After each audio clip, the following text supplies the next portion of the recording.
नमस्कार, हमारे इस खास कार्यक्रम में आप सभी का स्वागत है। मैं हूं डॉक्टर अवधेश मिश्रा। छत्तीसगढ़ की सियासत में लोकसभा का रंग लगातार गहराते जा रहा है। मसलन ये कि चुनाव को लेकर जो तैयारियां हैं, जो दावे वादे हैं, वो चरम पे पहुंचने लगे हैं। इस चुनावी घमासान के बीच आज हमारे इस खास कार्यक्रम बात में दम है में चर्चा करने के लिए हमारे साथ रायपुर के सांसद सुनील सोनी हैं, जो पहले महापौर भी रह चुके हैं, आरडीए के अध्यक्ष भी रह चुके हैं। साथ ही साथ कई अहम जिम्मेदारियों के साथ वो अपने राजनीतिक जीवन में आगे बढ़ते हुए यहां तक पहुंचे हैं। सुनील सोनी जी, आपका बहुत बहुत स्वागत है। नमस्कार। सवालों के इस सिलसिले को शुरू करें उससे पहले जानना चाहेंगे कि सुनील सोनी के राजनीतिक संघर्ष के ये कौन से साल हो गए, कितने साल हो गए?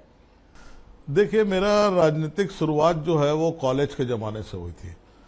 मैं विद्यार्थी परिषद में काम करते हुए जो है 1980, 1982 और 1983 ये मैं चुनाव लड़ा था कॉलेज का, और दुर्गा कॉलेज में छात्र संघ का अध्यक्ष रहने का भी अवसर मिला था। तो वहाँ पर मैंने उस समय जब राजनीति चालू किया था तो छात्र राजनीति केवल उपद्रव करने के लिए नहीं है, दादागिरी दहशत के लिए नहीं है, ये छात्रों के कहीं न कहीं न्याय मिले इसकी व्यवस्था करना चाहिए। तो उस समय में मैंने यूनिवर्सिटी में भी आंदोलन किया था, और उस सीमा से जाके पहली बार शायद कोई छात्र नेता किया होगा, मैंने वहाँ की सड़क अच्छी बन जाए, ये यहाँ से मैंने निर्माण का काम जो है उसको लिया था, और पीडब्ल्यूडी में मैंने धरना देकर आंदोलन कर कर उस सड़क को बनाया था। लगभग 45 साल का राजनीतिक सफर आपका हो गया। हाँ, लगभग।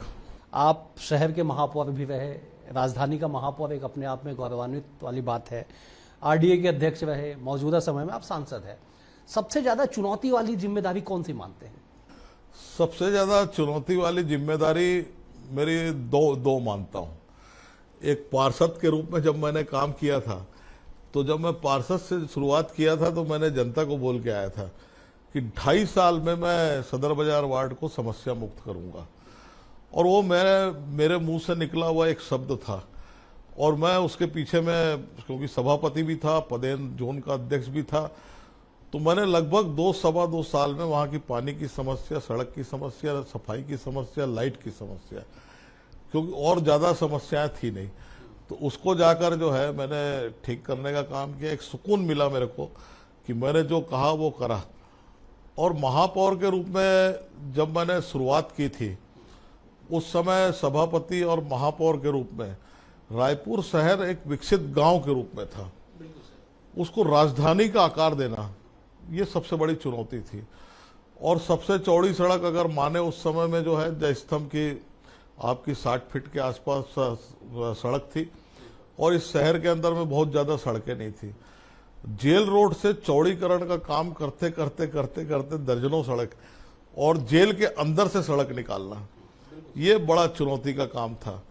और ऐसा कोई क्षेत्र नहीं है कि जहां पर मैंने महापौर के रूप में, चाहे शमशान घाट हो, चाहे गार्डन हो, चाहे अनन्य क्षेत्र हो, चाहे चौड़ीकरण हो, व्यवस्थापन हो, मकान बनाकर व्यवस्थापित किया। इस कारण मेरे चौड़ीकरण में कहीं आंदोलन नहीं हुआ था, क्योंकि गरीब आदमी के सीने पे मैंने बुलडोजर नहीं चलाया। पहले उसकी व्यवस्था किया, उसके बाद में मैंने हजारों मकान जरूर तोड़ा हूं, लेकिन किसी को बेघर और बेरोजगार नहीं किया था। एक सुकून मिला मेरे को। और ये सारी चीजें करने के बाद में अनेक सड़कों का चौड़ीकरण, 100-125 फीट की सड़कें, गौरव पथ से लेके सब हुआ। लेकिन 3 काम मेरे सामने बहुत चुनौती के थे। उस समय भी मैंने कहा था कि मैं महापौर बनूंगा दूसरी बार, तो मैं इस शहर की जनता को विश्वास दिलाता हूं कि पानी समस्या से मुक्त करूंगा। और उसको चुनौती के रूप में लेकर मैंने, केंद्र में कांग्रेस की सरकार थी, उसके बावजूद जो है राज्य सरकार और केंद्र की सरकार मिलकर जो है हमने 1000 करोड़ रुपए लाया था। 400 करोड़ से अधिक मैंने वृहद पेयजल योजना बनाया, लगभग 32 टंकियां बनाया, रॉ वाटर सेंटर बनाया, राइजिंग लाइन बिछा दिया। आने वाला 50 साल पानी समस्या से मुक्त होगा, ये मैंने वादा किया था। मैं वही उसी सवाल पे आ रहा था कि आप बीजेपी की ओर से अंतिम महापौर थे। 3 उसके बाद चुनाव हुए, तीनों चुनाव में कांग्रेस के महापौर, पहले किरणमयी नायक चुन के आई, प्रमोद दुबे चुन के आए, उसके बाद एजाज ढेबर जो मौजूदा समय में महापौर है, उन्होंने भी बहुमत के आधार पर महापौर बने। 3 महापौर का कार्यकाल आप अपने कार्यकाल को लेकर अभी भी उल्लेखित करते हैं कि ये काम हुए, उसके बाद से क्या हो गया शहर को?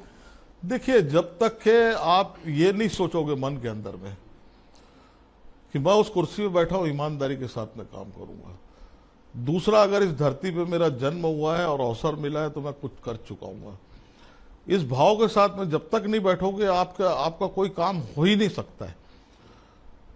113 करोड़ रुपया मैंने कहा छोड़ के आया था, टेंडर खेले, एक कालखंड निकल गया, दूसरा कालखंड आधे से ज्यादा निकल गया था, तो अब फिर तीसरे में मैं सांसद बन गया। अमृत मिशन में आया पैसा 450 करोड़ रुपया, उससे ये पूरा हुआ।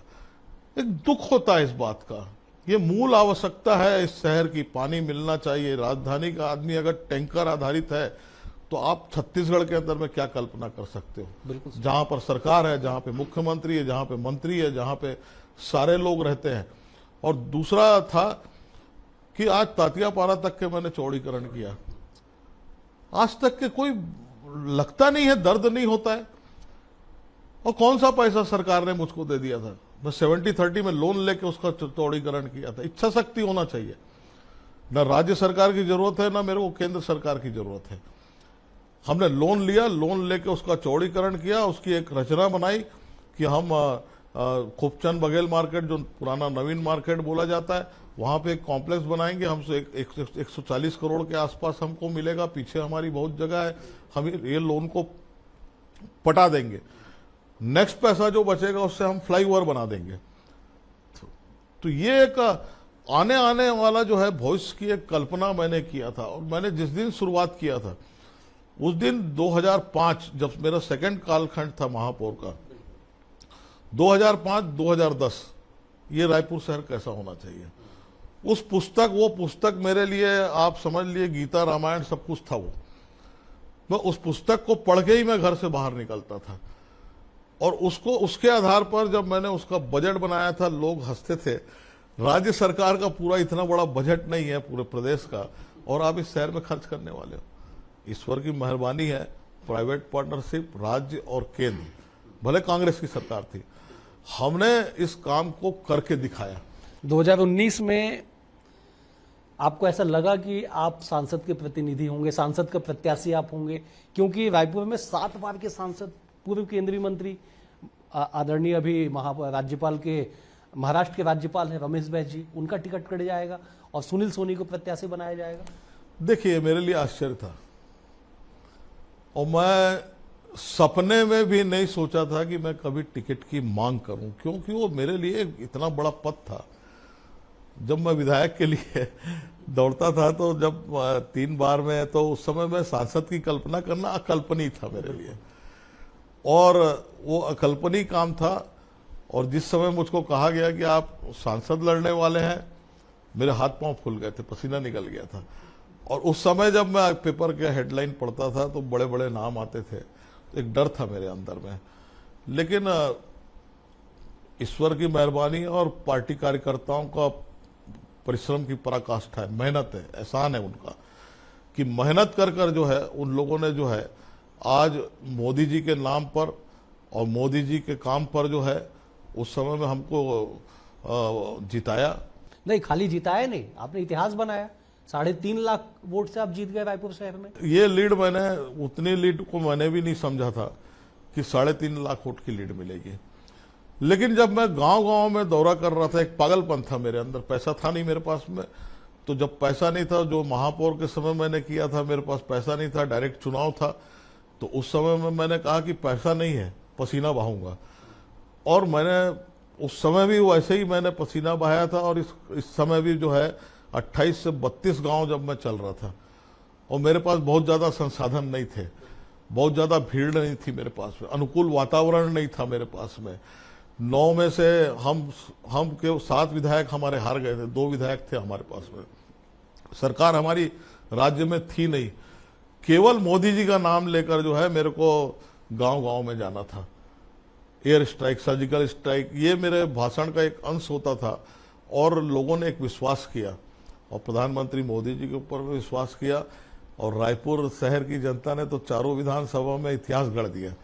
ये भी कहा जाता है कि सुनील सोनी को पार्टी की ओर से जो कुछ फंड मिला चुनाव लड़ने के लिए, वो पैसा बच गया तो आपने वापस कर दिया पार्टी में। हाँ, ये सही है, ये बात सही है कि मेरे को पार्टी ने बहुत पैसा दिया। आप वापस कर दिए, ऐसा तो अमूमन होता नहीं है। होना चाहिए कि जिस पार्टी ने आपको पैसा दिया है, आपके अकाउंट में अगर पैसा है तो फर्जी बिल बना के उस पैसे को नहीं लेना चाहिए, उस पैसे को लौटा देना चाहिए। ये मूलतः होना चाहिए और ये भारतीय जनता पार्टी में होता है। ये मैं नहीं, कई लोग किए होंगे और ये होना चाहिए।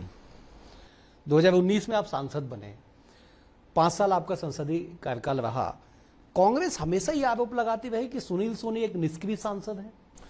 उन भाई बहनों को बताना चाहूंगा जो लोग आरोप लगाते हैं, मेरा कालखंड जो है 5 साल का था, 2 साल कोविड में निकल गए। बिल्कुल। उसके बाद भी मैं कहता हूं कि आपके पास में मैं अगर गिनाऊंगा तो ये आधा घंटा आपका कम पड़ेगा। टाटीबोन फ्लाईओवर को मैंने सेंक्शन कराने से लेके, उसका टेंडर कराने से लेके, उसकी शुरुआत, उसका लोकार्पण भी अभी हो जाएगा। उसके बाद में सरोना स्टेशन को मैंने एम्स के साथ में जोड़ दिया, एम्स में 6वें नंबर का गेट बना दिया। 2.5 किलोमीटर चलना नहीं पड़ेगा, 242 किलोमीटर में पहुंच जाएगा।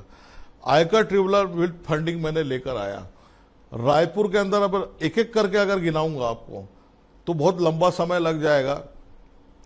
एक भी ऐसा स्टेशन नहीं है मेरे लोकसभा के अंदर में, चाहे वो सरस्वती नगर से ले लो, भाटापारा के निपनिया, भाटापारा से मंदिर हसोद से, जो भी ले लो आप, ये सारे स्टेशन अमृत भारत में मैंने शामिल करा दिया। आने वाले समय में सब स्टेशन मॉडल बनेंगे।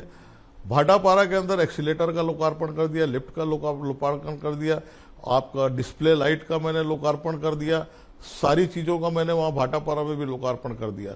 480 करोड़ रुपया रायपुर रेलवे स्टेशन के अंदर में खर्च होगा। एयरपोर्ट से आपका अच्छा दिखेगा।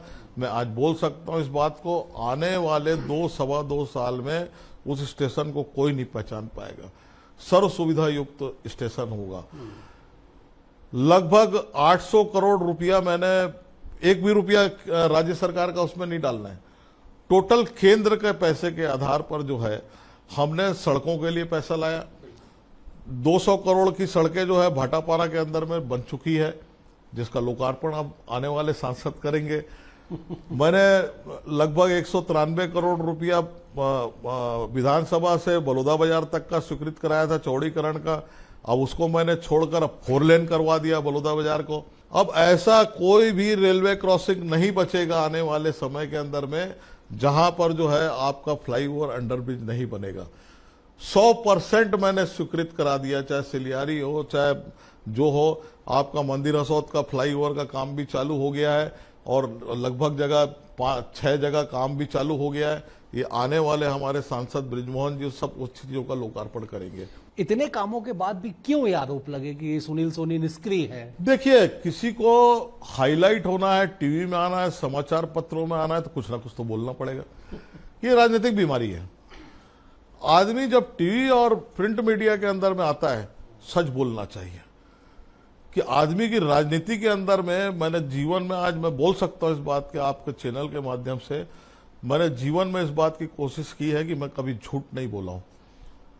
किसी ने मुझको बता दिया, उसको मैंने बोल दिया, वो अलग हो सकता है, लेकिन मैं अपनी समझदारी के अंदर में अपने राजनीतिक जीवन में कभी झूठ नहीं बोला और ईमानदारी के साथ में काम किया। ये भी कहा गया कि सुनील सोनी कार्यकर्ताओं के प्रति उतने उदार नहीं है।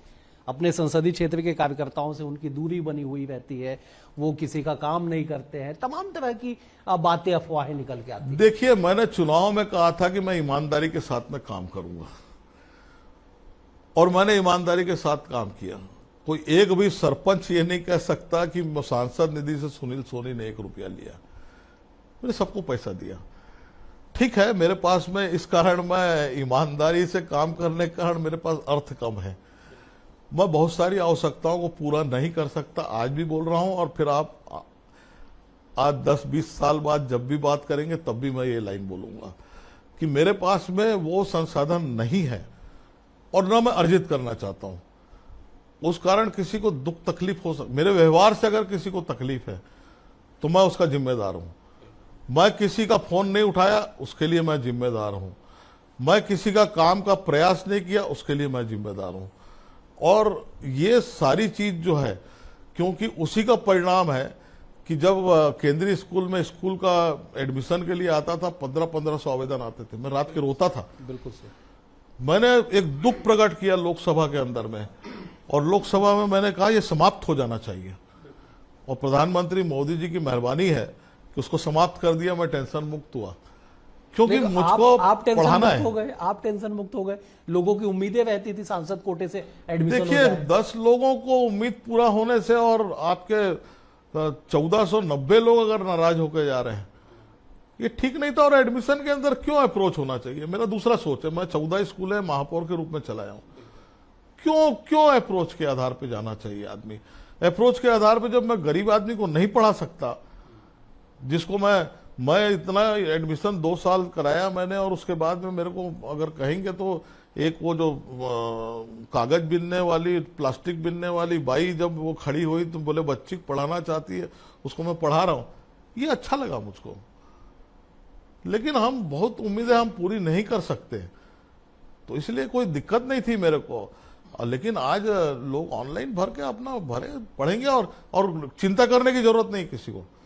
सुनील सोनी ने अपने ही कालखंड के अंदर में लगभग रायपुर लोकसभा के अंदर में 60 मॉडल स्कूलें आने वाले समय में बन रही है।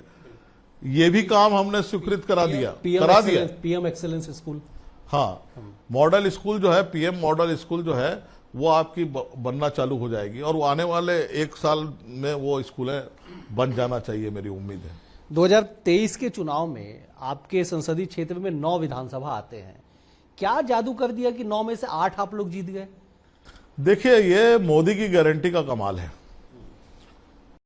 और एक सांसद के नाते जो मुझको एक करना चाहिए था कि आपस में कोऑर्डिनेशन करके, मेरे को इस बात का हमेशा गर्व रहता है और अभिमान रहता है कि कार्यकर्ता मेरी बात को सुनते हैं, और कार्यकर्ताओं ने जैसा हमने तय किया था, और सारी चीजें टिकट विकेट का बात को छोड़कर जो है, और वही रूप मैंने अभी भी दिखाया है कि अगर मैं कपड़े फाड़ूंगा और मैं निगेटिव बोलूंगा, मेरी टिकट कट गई है, तो मैं कार्यकर्ता को क्या भाषण दूंगा? तो ये आधार पर मैंने जब बातचीत किया था कार्यकर्ताओं से, ऐसा नहीं कई बार कटी है, तो मैंने जब बातचीत किया तो कार्यकर्ताओं ने विश्वास किया और बहुत मेहनत किया कार्यकर्ताओं ने, और उसका परिणाम है कि ये मेहनत, तालमेल, समन्वय और एक व्यवस्थित प्रचार, मोदी की गारंटी को हाईलाइट करना, और वो जो गारंटी पूरी भी हो गई है, 3 महीने में विष्णुदेव साय जी ने पूरा कर दिया, इसको हाईलाइट करके, और फिर हम लोग जब मैदान पे उतरे तो उसका परिणाम हुआ कि केवल हम 8 सीटें हमने जीती नहीं है, हम अच्छे लीड के साथ में जीते हैं। ये 2019 से 23 तक आप सांसद, अभी भी आप सांसद हैं। 40 साल का आपका इतिहास है राजनीति का। आप पार्षद से शहर की सबसे छोटी पंचायत से लेकर देश की सबसे बड़े पंचायत तक आपने प्रतिनिधित्व किया। सुनील सोनी बेहद ईमानदार है। सुनील सोनी कहते हैं कि मैंने 1 रुपया नहीं कमाया, लोगों की धन की अपेक्षा मैंने पूरी नहीं की। सुनील सोनी का टिकट क्यों कट गया? देखिए, ये एक स्ट्रेटजी होती है, और इस टिकट मिला तो मेरे को आश्चर्य हुआ, तो कटा तो कोई दिक्कत नहीं है। नहीं, तभी भी आश्चर्य हुआ। और आश्चर्य नहीं हुआ मेरे को, आक्रोश?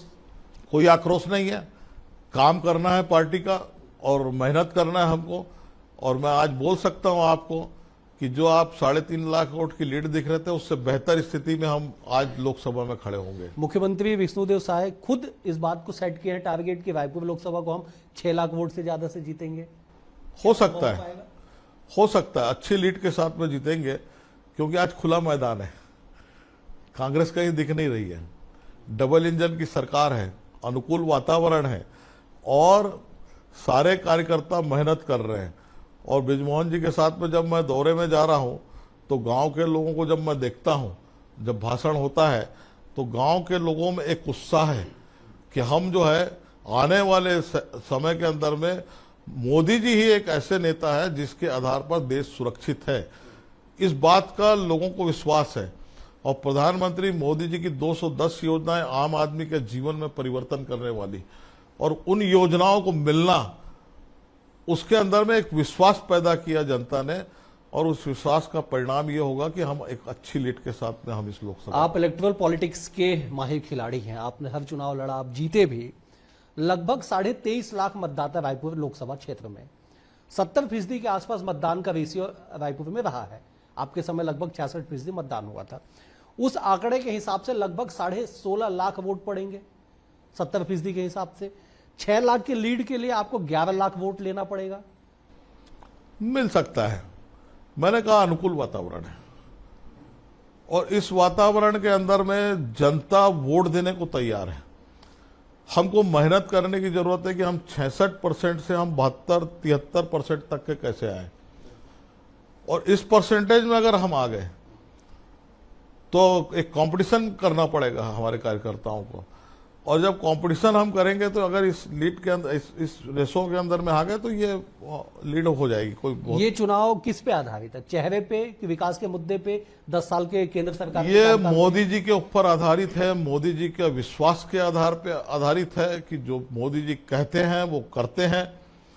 ये चुनाव के अंदर में जो विश्वास का जो वातावरण है, डबल इंजन की सरकार, मोदी की गारंटी के आधार पर राज्य में सरकार बनना, उस गारंटी को विष्णुदेव साय जी के द्वारा 3 महीने में पूरा करना, तो विश्वास को और दुगुना किया है। इस कारण हम जो है 11 के 11 लोकसभा की सीटें हम जीतेंगे और अच्छी मार्जिन के साथ में जीतेंगे। ठीक कांग्रेस ये कह रही है कि राज्य गठन के बाद अब तक 4 लोकसभा के चुनाव हुए, चारों चुनाव में कांग्रेस पिछले चुनाव में 2019 के चुनाव में 2 सीटों तक गई। अब कांग्रेस कहती है कि वो इतिहास रचेगी, सर्वाधिक सीटें लेके वो आएगी छत्तीसगढ़ में। हाँ, इतिहास होगा कि पहली बार हम 11 के 11 लोकसभा नहीं जीत पाए, इस बार जीत जाएंगे।